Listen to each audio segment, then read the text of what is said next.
Hello students, I am Snehal Hegiste, Associate Professor in English. I welcome you in the class of BCom 2, Compulsory English.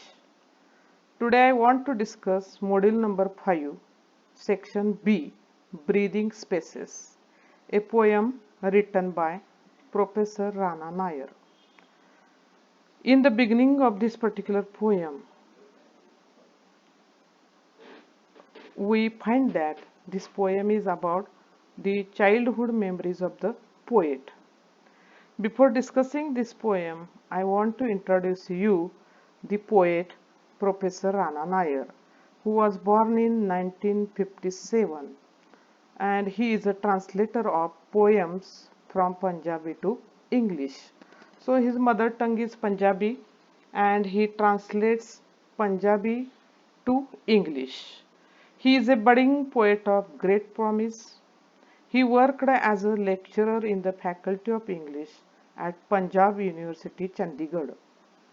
He translated two novels of Guru Dayal Singh. He has translated more than 50 volumes of poetry. He is also an theatre artist, so he is a versatile person. His first collection of poems is Breathing Spaces, which has received critical appreciation in India. In 2007, he won Sahitya Akademi's Indian Literature Golden Jubilee Literary Translation Prize for his poetry.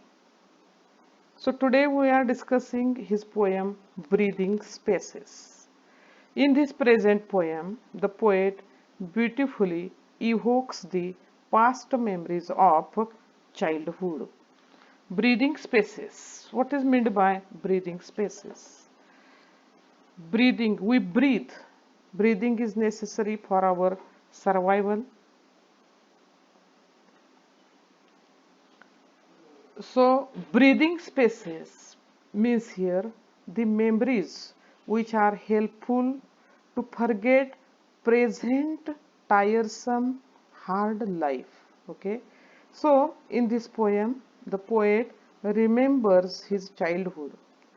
The memories of the childhood are very loving one. Each and every one has particularly space in their hearts for that memories. And in this poem also, the poet has beautifully recollected the past memories of his childhood that are spent in a village. So I want to read this particular poem. We will first read half of the poem first. A road from my heart curls back to a village where an old peepal tree stands guard against the termites of time. In broad daylight shades a sun-tanned child, and at night, first of all, he has talked about broad daylight, then he talks about night, and at night, ghosts of memory dance in the hollow, a canopy stretched over a broken well, clawing intensity of mother's love, sometimes oozing, sometimes dripping, sometimes flowing into an onward stream, rushes through the green fields, well bounded by a red brick wall, flushed with the anger of a stern father. I could not stay rooted like the peepal tree and moved away, leaving the green fields behind the red brick wall.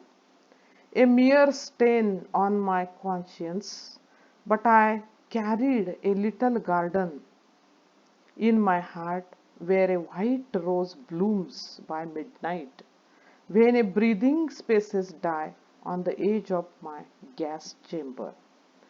So this poem, we have read it. There are certain typical words. This poem is written by Indian writer. Background is India, Indian village. So first 5 lines. he begins, a road from my heart.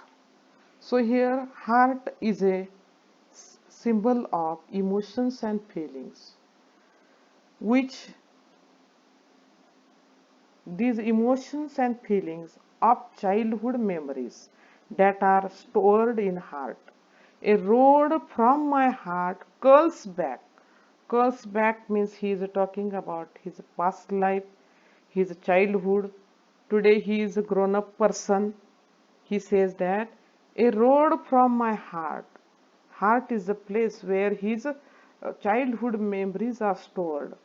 And he calls back to a village where an old peepal tree stands guard. So, in the beginning of the poem, we notice that poet remembers a village where he has spent his childhood days.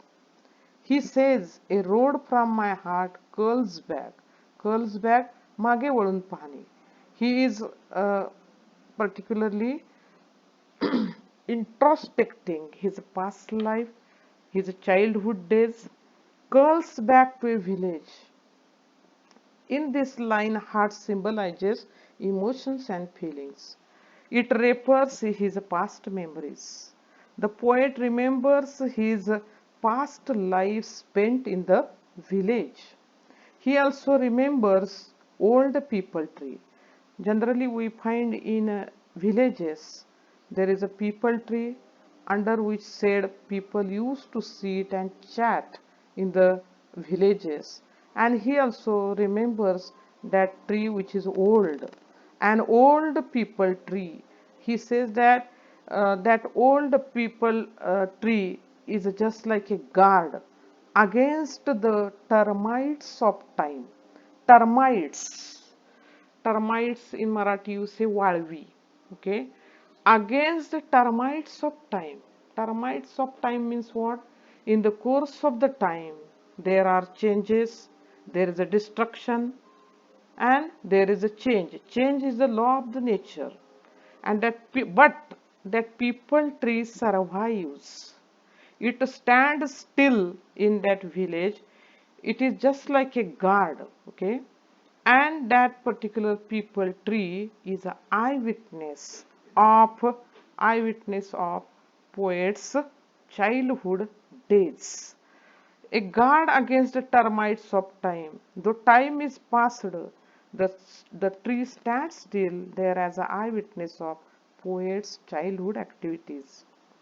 After the description of village with peepal tree, poet is talking about uh, a boy,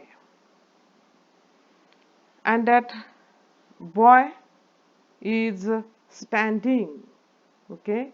Then he remembers a tanned means burnt because of the sun, harsh sunlight. The skin of that boy is burnt. He remembers a sun tanned child who shades his eyes in a broad daylight, which refers that there may be harsh sunlight of day. And these are the three important things here. He remembers his village, then he remembers peepal tree, and a boy uh, who has standing in the broad sunlight. Further, he says that at night the ghosts of memory dance. Ghosts of memory means he is obsessed by the memories of his childhood. Actually, in literal sense, there are no ghosts at all, but he is obsessed because of the memories of his childhood days. So he says that at night the ghosts of memory dance in his mind and he remembers a broken well. There was a broken well which was covered the branches of the tree, probably of the peepal tree. Through the stretching of branches over a broken well, the poet suggests the intensity of excessive love of his mother. So, in the poem there is a reference of a broken wall which is associated with poet's mother's love. What is the situation of that broken veil? That broken veil is covered by the branches of the trees. Okay, covering, covering by the branches of the trees here symbolizes love of the mother. So he remembers his loving mother and her care, and that care is excessive care. Uh, Over the broken veil, the poet suggests here intensity of excessive love of his mother, which sometimes used to wounds.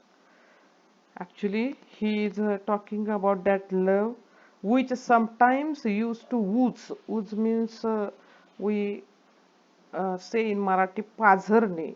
Okay, sometimes used to dripped ठिबकणारा.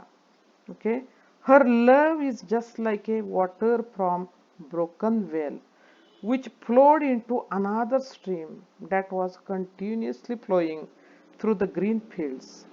This reference of flowing water of well shows the selfless love of the poet. The love which has no boundaries. It is continuously supporting the poet, and at present, poet is feeling unpleasant because of the intensity of the love of his mother. Then the poet remembers a red brick wall which was around the green fields. The poet compares red color of brick wall with his strict father's anger. After talking about his mother's love, he is talking about his father who was a strict person and who is a disciplined person. This reference shows that his father was a strict person and sometimes he would get angry with his son. Thus, up to this point in the poem, the poet evokes his past memories of his childhood, in which he gives reference of a village where he spent his early life. Then he remembers the old people tree which stands as a guard of his memories. He also remembers a sun-tanned, उन्हामध्ये काळवंडलेलं मूल, a sun-tanned child in a broad sunlight. Then he remembers broken well which was covered with the branches of the trees, which evokes his memories about his unbounded love of his mother. There are no boundaries of that love and his stern father's anger. The, the poet reports us that in the course of the time, so up to this point,